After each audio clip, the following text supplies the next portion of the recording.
It's time to start working on yourself first and foremost. It should be your top priority.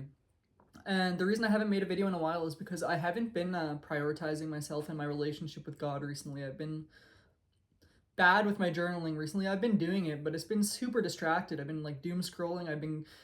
I'd write like a few sentences, go on Instagram, write a few sentences, and it's not as focused as I would really like things to be. I'd been watching more movies and TV around the holiday season, and I've been just feeding into these distractions. But I don't know, sometimes you need to go back into that, not willingly. I kind of did willingly, which isn't good, but you need to experience that again to remind yourself why you've got to focus on working on yourself first and foremost, and why these things don't do that. These things are actually your enemy in the grand scheme of things because they prevent you from working on yourself.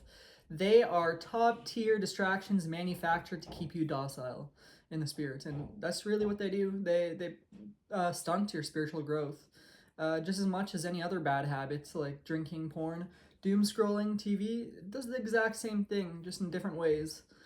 And I am just here to remind you, because I know a lot of people, especially around the holiday season, go around this where they kind of tame their practice up a little bit just because it's the holidays, and they give themselves a little bit of a hall pass to be a bit more calm with things and to not be as focused. But really, that's not helping you at all. So don't do that. Stay focused through every season. Whenever it's painful, whenever it's hard, try your best to remain focused and remain connected to God in prayer, in meditation, and all those things. And the more that I was distracting myself, it became harder and harder to focus on prayer, and more distractions would come up more easily whenever I was watching all these movies and TV. But now it's time that I get back on my path. The other day, this is 2 days ago now, I was going to make a video, but I noticed that I was prioritizing making videos over my own I don't know, my own connection to God, my own practices, because I had been slacking on I've been doing pretty good with the gym, but I've been slacking on other things like journaling, like prayer, and doing dishes, such things like that, which is not good. But I was gonna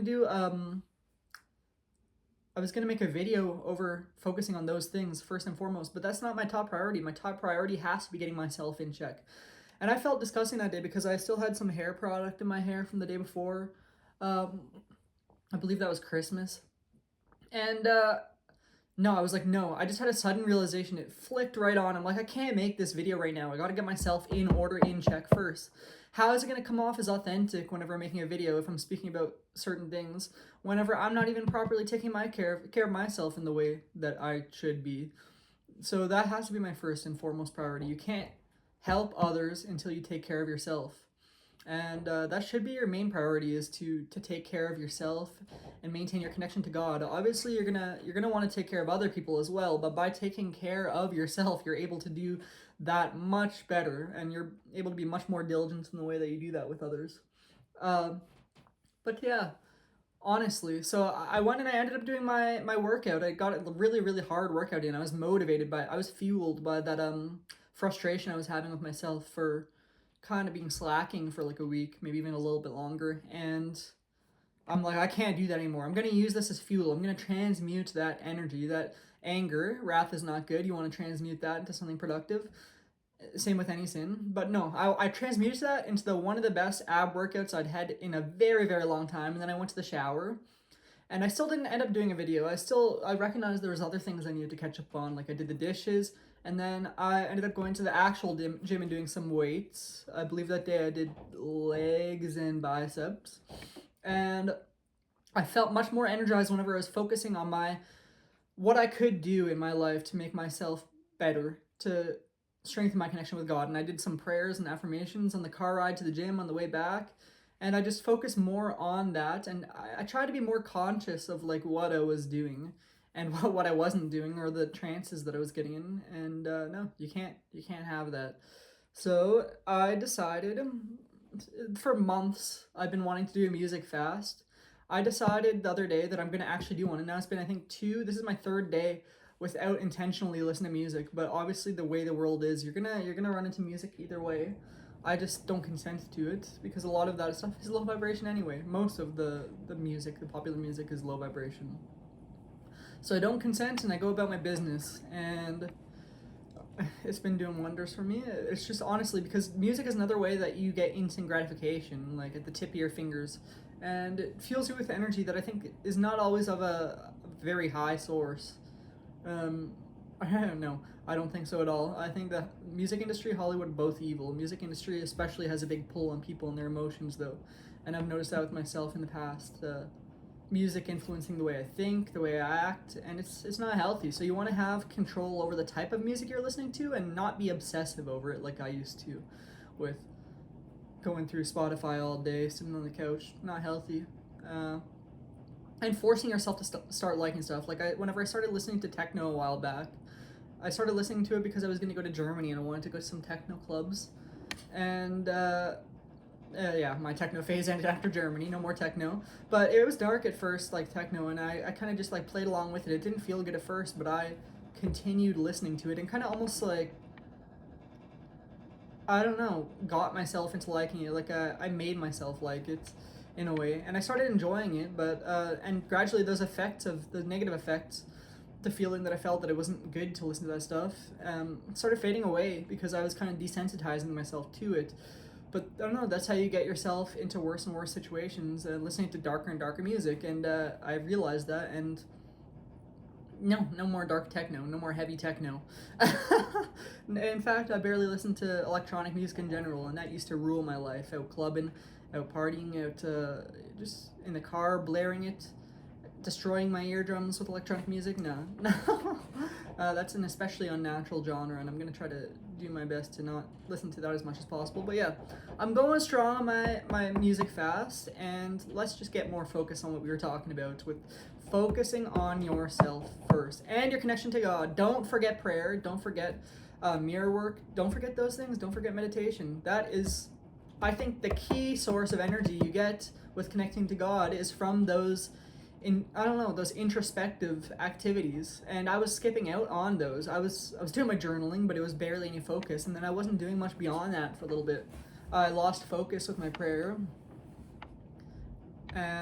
Yeah, and you need to pray to get out of the things that you're doing that are causing you to lose focus, and do what you can to get yourself out of those bad habits and loops that are draining your energy and your focus, because you don't have the energy to focus on God and your relationship with Him whenever you're indulging in those things. So you need to drop that and divert your energy to God.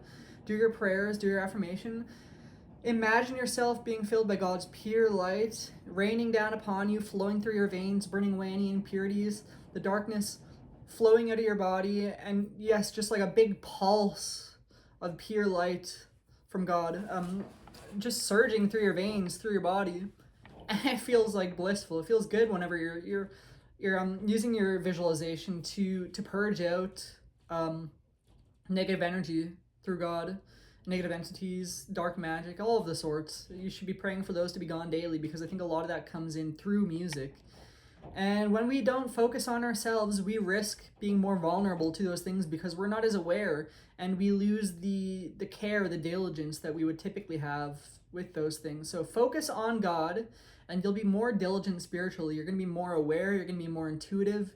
You're going to use your discernment. You're not going to let it just sit there and not do anything about it. No, you're going to act on your discernment like I am right now. I know that music is not good for me in this moment, so I am going to do a music fast.